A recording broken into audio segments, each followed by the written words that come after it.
In fact, as a result of this, I am regularly reported to the General Medical Council, not by patients, never had a patient complaint, always by doctors or health authorities or whatever.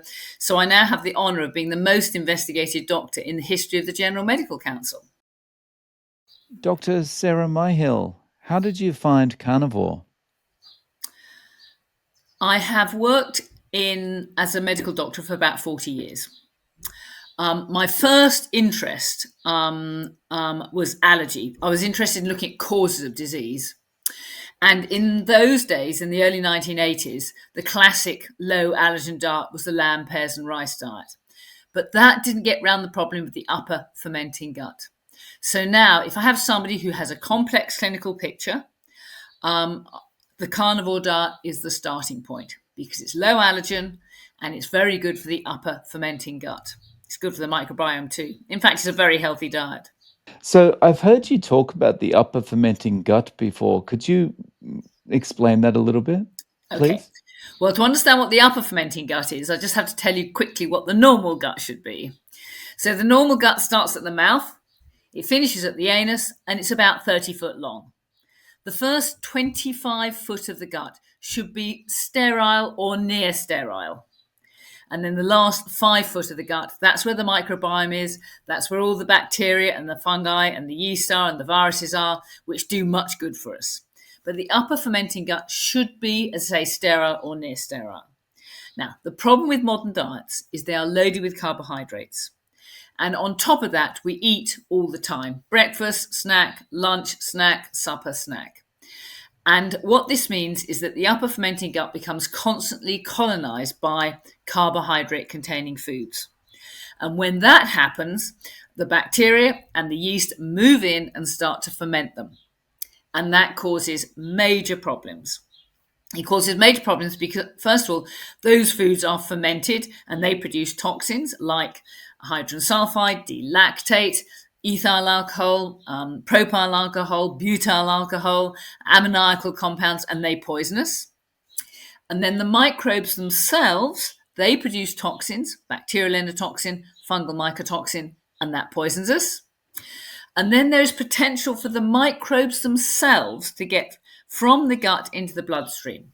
Now, if you have colonization of the upper gut by these bacteria and yeast, they live on the lining of the gut and you get a leaky gut. And so there is potential for these bacteria and these yeast to leak into the bloodstream, get stuck at distal sites like in the joints, muscles, brain, eye, lungs, where they drive pathology.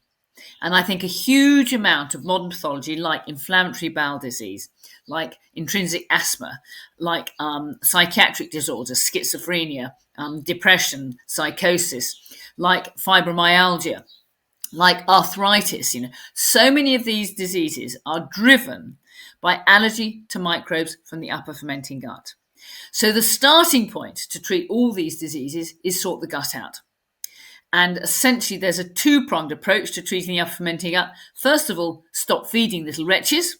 And that's where a carnivore diet is so fantastic because it's low in carbohydrate, or in fact, zero carbohydrate. And then secondly, kill them.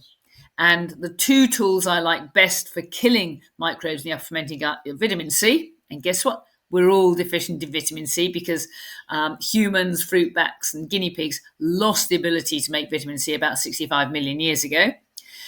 Secondly, kill them with iodine. Iodine, another one of my favourite multitasking tools. Contact kills all microbes, and we are all iodine deficient. It's essential for the brain, the immune system, the thyroid, the heart, and much more. So with these very simple multitasking tools, which I say is predicated on the carnivore diet, start off with vitamin C and iodine, you can sort out the upper fermenting gut. And that is the starting point. A, to live life to its full potential, and B, to tackle a great many different pathologies. So, in essence, really, a lot of the common chronic problems that we see today could be taken care of. Fix your diet and then make sure you're taking enough vitamins and minerals. Correct. Absolutely spot on. And as I call it, that just gets us onto the starting blocks, because whenever there's a difficult question, which diet should we do? Which supplements should we take? Should we do detox regimes? Always go back to first the first principles of evolutionary biology. And guess what?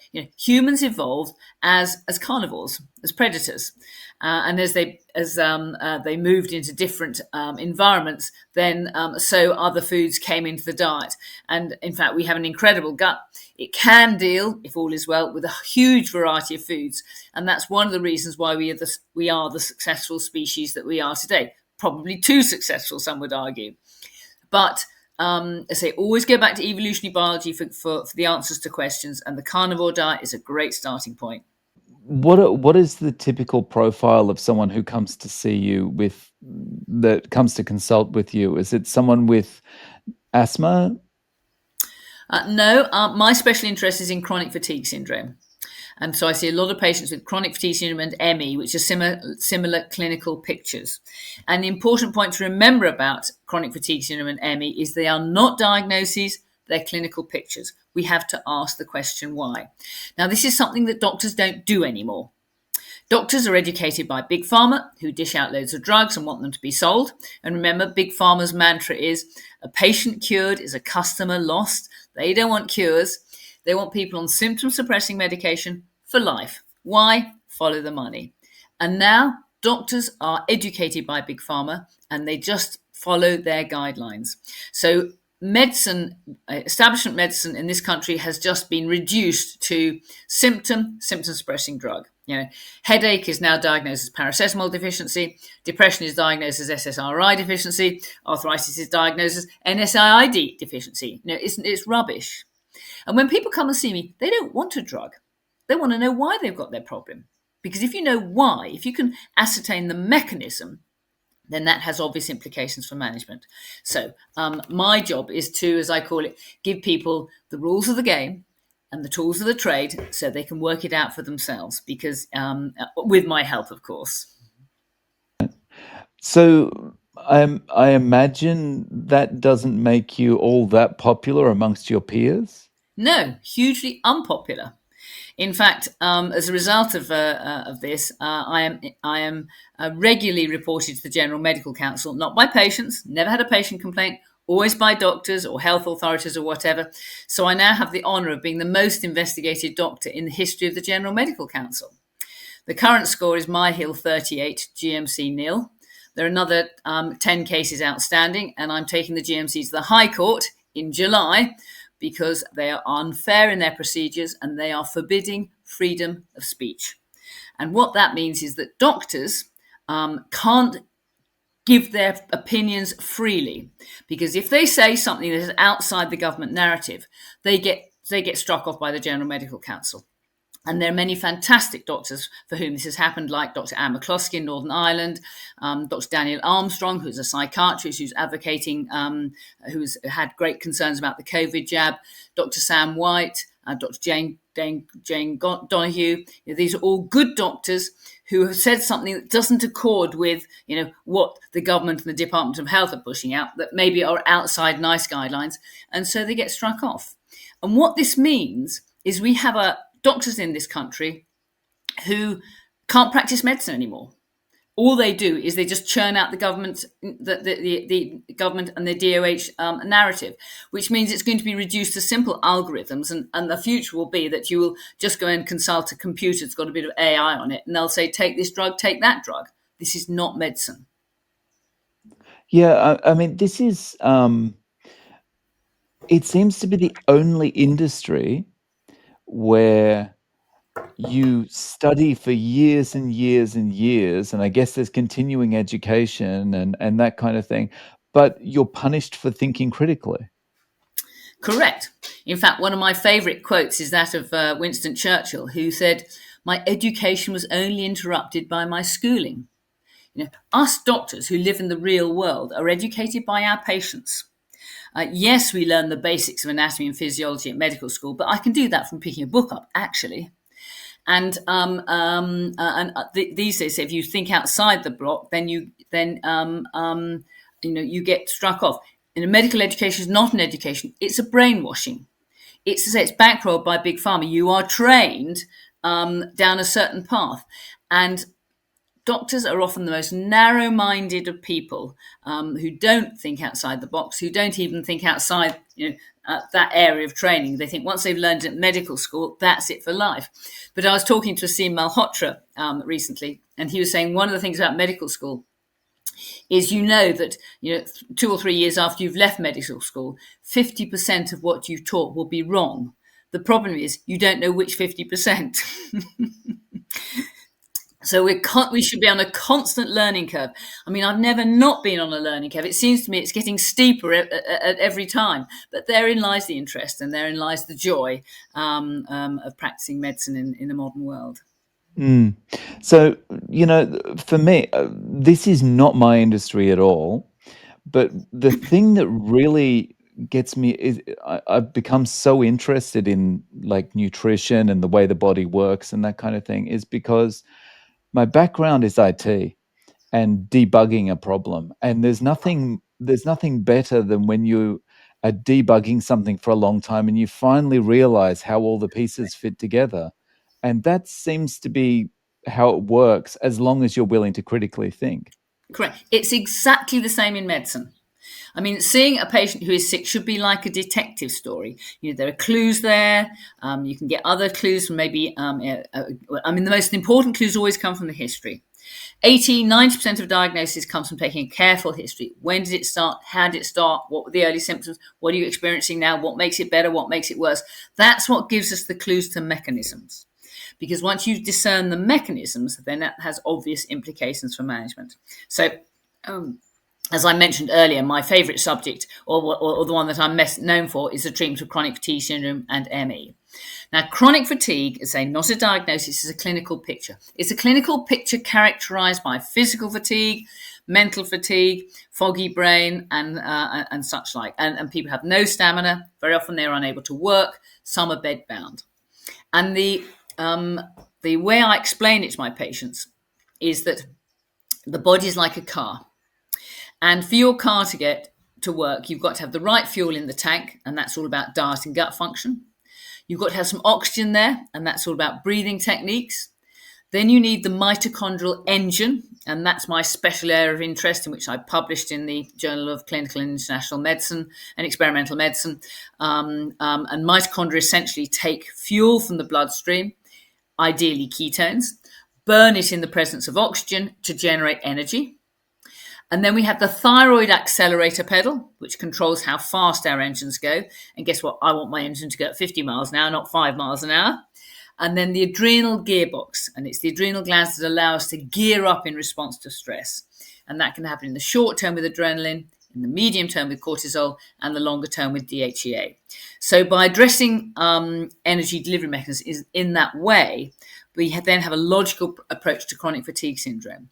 And the important point to remember here is that mitochondria, which I learned about at biochemistry at medical school in the early 1960s, in the early 1970s, something you mugged up for an exam and then promptly forgot the next day. And we forgot it the next day because we weren't taught that then in the 1970s that it had any medical significance or importance whatsoever. But we now know that mitochondria are involved in almost any pathology you care to mention. They're switched off in cancer, they're important in diabetes, they're essential for our top athletes to perform at their best, they're involved in dementia and, of course, heart disease and any organ failure. And in fact, mitochondria probably, at least partly, if not largely, determine our longevity. So looking after our mitochondria, although I came into this from the point of view of chronic fatigue syndrome, I now realise that this has widespread application for the whole of medicine. And we shouldn't wait until we get diagnosed with our heart problem or our cancer or our dementia. We should all do it now. And these things that we need to do are simple, inexpensive or relatively inexpensive, and they're within the power of us all to do.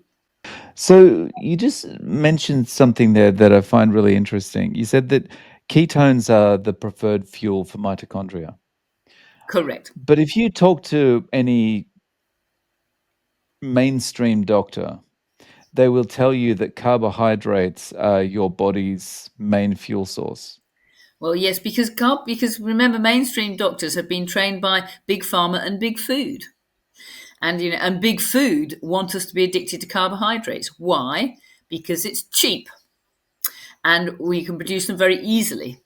But carbohydrates in the short term, yes, they are rocket fuel, but they're very damaging in the long term. So I see a few athletes, and the endurance athletes in particular, they can improve their performance reliably well by doing a ketogenic diet. So I'm sure you're aware of Mike Morton, who holds the world record for the furthest distance run in 24 hours. He's a keto-adapted athlete. He ran 172 miles, and he didn't have to eat anything. He just ran on body stores. Whereas now modern athletes who are running on sugars and carbohydrates, when they do their marathons, they're constantly having jubes and berries and sweet drinks and fruit juice, and, in order to provide the fuel to keep them going. So sugar is a very short-term fuel. And the other point, so it doesn't make for endurance work. And remember, we evolved in eating a carnivore diet, and we were persistence hunters. We couldn't sprint fast enough to catch our prey, but we could run and run and run. We had fantastic endurance, and that meant we were able to run down the prey. And then when it came to bay, then we had our arms, free for throwing stones and spears and bows and arrows and all that sort of thing. But so the endurance athletes work much better on ketones. And the other important point about ketones is that when they pass through mitochondria to generate fuel, to generate energy, they pass through in a very frictionless way. They don't produce many free radicals. And of course, it's free radicals that are so damaging to our bodies and to our mitochondria. Whereas when sugar is burnt in mitochondria, you produce a lot of free radicals, and that is very damaging. That accelerates the aging process. Now, if I had a sprinter or a weightlifter who needs a burst of power energy, then the idea there is you would train them on ketones, but then you would perform on sugar. So you'd have a sugar hit to get maximum performance and burn it off. But sugar hits all the time are incredibly damaging to the body. They accelerate the aging process. They drive diabetes. Sugar is sticky in the hand. It's sticky in the body. It sticks to blood vessels and drives arteriosclerosis. It sticks to brain proteins and drives dementia. It's the fuel for cancer. The difference between cancer cells and normal cells is cancer cells can only run on sugar. So yes, sugar may be lovely stuff, highly addictive, essential for immediate short-term survival, but very damaging in the long term. So for someone like we are basically the general population, we are all damaging ourselves from when we're born. It's constant sugar injections that we're getting, Correct. And so for someone who's in their 40s, in their 50s, in their 60s, suddenly realizing that actually I've been damaging my body, is that damage reversible, or is it just haltable, or? No, it's completely reversible. Just an example of this, people who smoke, we know that's damaging. We know that's going to drive cancer and so on. But if they've given up smoking for 10 years, their risk of cancer and heart disease reverts to what it would be had they never smoked. So all this is reversible. All this is treatable. The body is perfectly capable of growing new blood vessels, for example, if blood supply is damaged, of reversing cancers. We have an immune surveillance system that's very good at gobbling up cancers that are swelling around the body. And we can even reverse dementia with a ketogenic diet and much more. So it's never too late to start. And the sooner you start, the better. And it's not just doing, and a carnivore diet is a great place to start. If you really want to, shortcut, kickstart, get to your goal as fast as possible, a carnivore diet is a great way to do it. Most people aren't prepared to do that. I can't think why, because it's a wonderful diet. The paleo ketogenic diet is another useful starting point. So it's paleo in as much as no grains and no dairy products. And it's ketogenic, so it's low carbohydrate. So in that diet, yes, of course, you have meat, fish, and eggs, but you'd also have green vegetables, a few berries, and then maybe coconut cream, which is very low in carbohydrate, avocados, foods like that. And I confess, I do occasionally have the odd green vegetable and salad and avocado because they're rather delicious. So I'd love to get your opinion on this, just following on from, being able to reverse these things. One of the things that I've been kind of thinking about is we grow up seeing our body heal on the outside. You cut yourself, you fall over, your knee gets scraped, whatever, over a couple of days, couple of weeks, however serious it is, it heals. But it feels to me, and again, I'd like to know your thoughts on this. It feels to me like it's almost like we're quietly trained to believe that that can't happen internally. Like and it probably does happen internally, given that we can reverse these things when we take the toxins out. But is it almost like it's we don't realize we're kind of manipulated into feeling that way, or Well, perhaps, but of course the body can heal and repair. It's very good at healing and repairing. What happens if wild animals, break a leg or cut themselves? They rest up for a few days. They fast because they're resting up, and the body heals and repairs, and off they go again. So, as I say, we can grow new blood vessels. But the problem is, if you're eating sugars and carbohydrates, it's like you're constantly, grazing that patch. You never give it a chance. It's like somebody who picks a scab. It comes off. It comes off. They never get a chance to heal and repair. And that's the problem with sugar. It's internal. It's in every cell in our body. It's sticky stuff, and it's highly damaging. And that is compounded by blood pressure. So if you have a high sugar, high carbohydrate diet, then your blood sugars are up and down and up and down. Every time your blood sugar goes up, you produce insulin. That shunts the sugar into fat, so you tend to get heavy. And then every time the blood sugar comes down, the brain panics. It thinks it's running out of fuel, and you pour out adrenaline. That spikes blood pressure and gives us high blood pressure. So this is why sugar, carbohydrate-based diets, and ultimately diabetics tend to be overweight and tend to have high blood pressure. And it's called metabolic syndrome. Dreadful name, but it's completely reversible. And there's a lovely GP in Liverpool, Runcorn, called Southport, called David Unwin, Dr. David Unwin. And in his practice alone, when I last spoke to him, he had completely reversed 135 cases of diabetes by dint of doing a ketogenic or maybe even a carnivore diet. And guess what? Those people have lost weight, their energy is restored, their longevity is back, they've reversed pathology. But why isn't this standard NHS medicine? It's so obvious that this should be the case. But I guess it isn't, because, the NHS is bankrolled and driven and by Big Pharma. Another lovely GP down in Stroud called Dr. Ian Lake. He's a type 1 diabetic, and he worked out that the keto route was the way to control his diabetes, a couple of decades ago. And to prove how well his blood sugar is controlled, now, type 1 diabetics always have to have a little bit of insulin. We can't manage without any. So he injects himself with a small dose of a long-acting insulin once a day. He then decided to do a 5-day fast. And along with athletes like Matthew Pinsent and other keto-adapted athletes, they did a 5-day fast, and they ran from Stroud to Bristol. They ran 20 miles a day for 5 days. His blood sugars were absolutely level. Yes, of course, he lost a bit of weight. He felt absolutely fine, and his insulin requirement didn't change one jot. So the ketogenic diet, the carnivore diet, is a brilliant place to start treating all forms of diabetes. The only rider I'd make that is if you are on any diabetic medication. The risk and the concern is that you could get hypoglycemia. You can go the other way because your blood sugars go so low. And for those people, I always recommend continuous glucose monitoring to make sure their blood sugar is in a safe range. And as soon as they start to come down, they can tail off their medication. And then if they're on diet alone, then you can't become hypoglycemic. Then the whole business becomes much easier and much safer. right. So in the UK, do you have to kind of skite around rules around a doctor have to skite around rules about nutrition advice to patients? Yes, Like, yes, is it yeah. like they try and separate it? Well, I mean, first of all, the doctors in this country have no proper nutrition training, other than what they learn for themselves by picking up, a book. So there is no nutritional training at medical school. It's all, about drugs, surgery, radiotherapy, of course.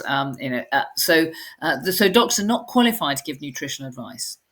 And when they do, they get sanctioned for it. I mean, there's one lovely example of, and this is actually in Australia, of a surgeon whose name won't come into my head, who was advocating ketogenic diets for arthritis. Because A, if you give them a ketogenic diet, they lose weight. And so there's less pressure on the knees, less pressure on the hips. And B, it's the starting point to treat arthritis anyway, because so much arthritis is driven by allergy to microbes from the upper fermenting gut or allergy to foods. So he had many of his patients who never had to come to surgery because they were doing the right diet. He was suspended by the Australian General Medical Council for giving advice that was outside his area of expertise. But the fact of the matter is, doctors are hugely constrained because the General Medical Council, which regulates doctors, it's heavily invested in big pharma and big food. It's got money in Nestle's, in Roche, in any number of big companies, and so they are conflicted. So of course, they want to look after their shareholding, and they can achieve that by, any doctor who steps outside the line, they can strike them off. They have the power. I mean, it's a terrible, dreadful state of affairs. We should be trusting doctors at the front line to do what they consider is best. And morale in our NHS in UK has never been so low because the doctors can't practice the medicine they want to practice, but they're financially constrained because if you step outside the line, you lose your license and that's it. No job, no house, no mortgage gone, kids, at school, disaster. Yeah, so it's like you've got people over a barrel, right? Because Correct. my livelihood's gone if I try and do the right thing. Correct. Yeah. So do you think this is something that will ever change, or do you think it's just up to doctors to kind of do what they can around the edges? Well, obviously there's an element of that, but I'm involved in setting up a wonderful website called Freedom Health Connect.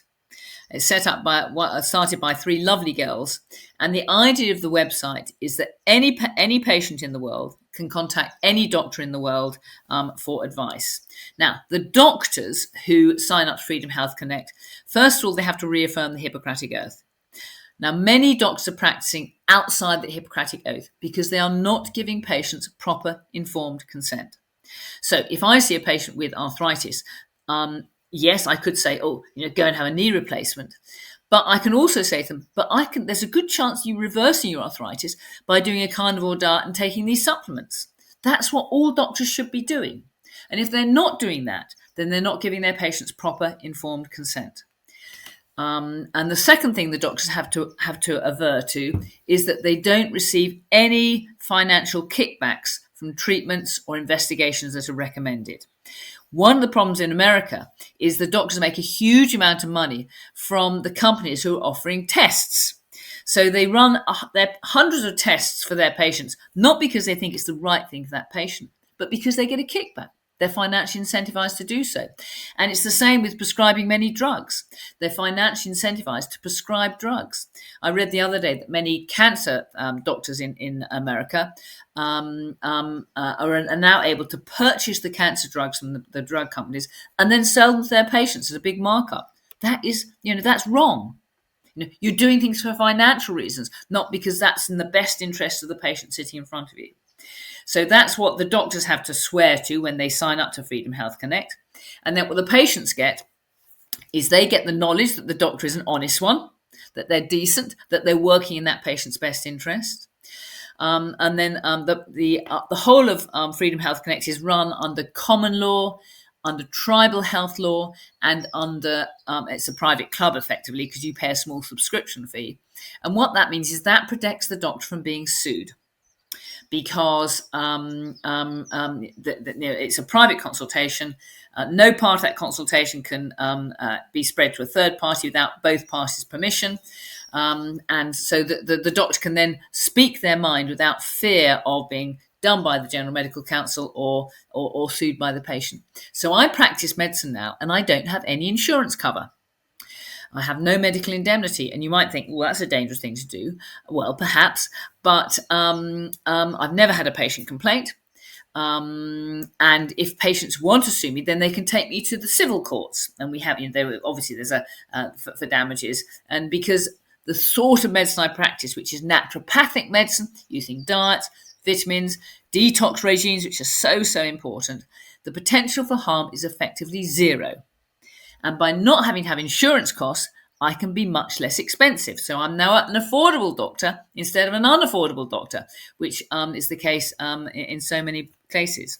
And the final thing about Freedom Health Connect, which is what makes it so good, is that every doctor, now, I don't think the website, it actually happens yet, but it's in the pipeline. Every doctor will have a reputation page.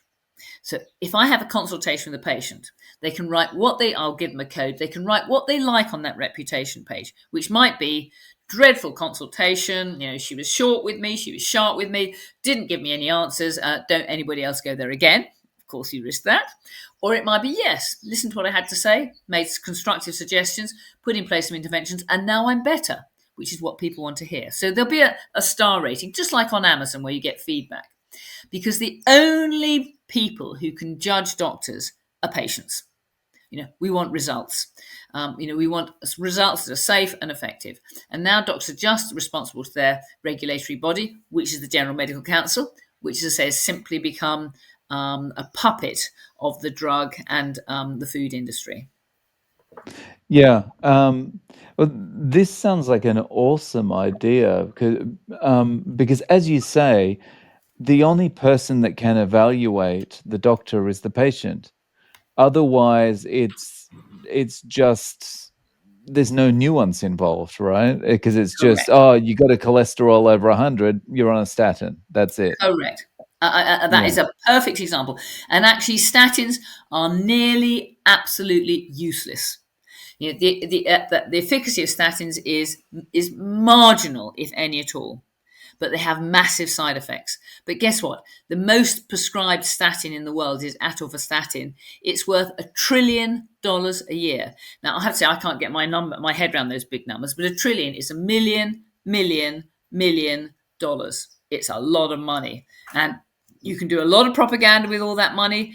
And you've got every GP in this country now tutting when somebody's cholesterol goes above 5.6 or something. I mean, it's just ridiculous.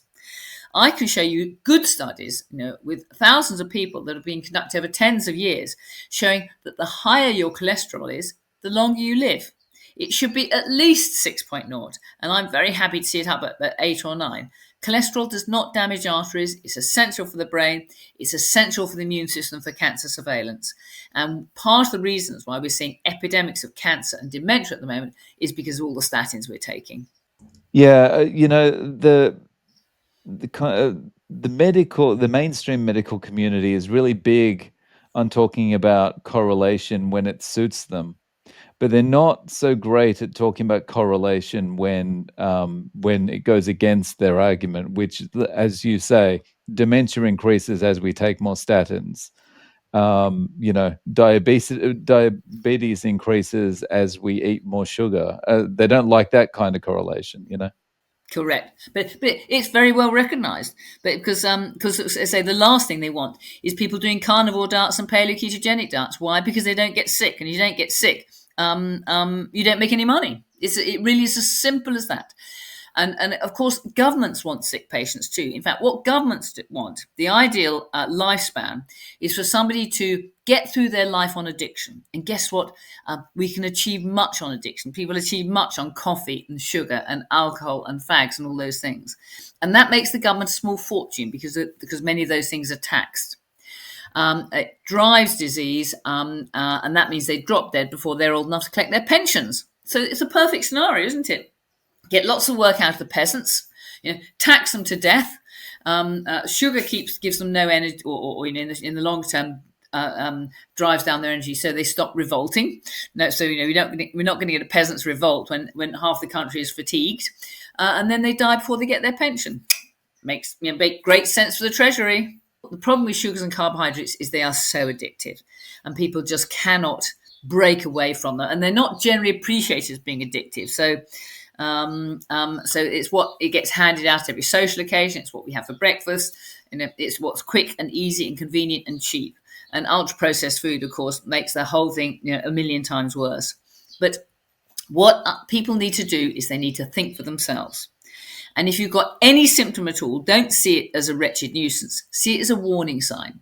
See it as a clue that something is wrong, and try to work out why you've got it, and what you have to do to fix it. Because in doing so, you will then protect yourself from longer term disease and degeneration.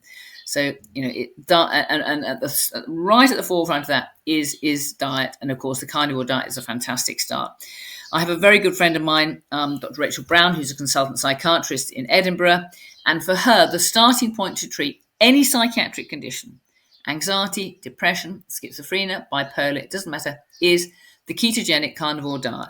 It works like a charm.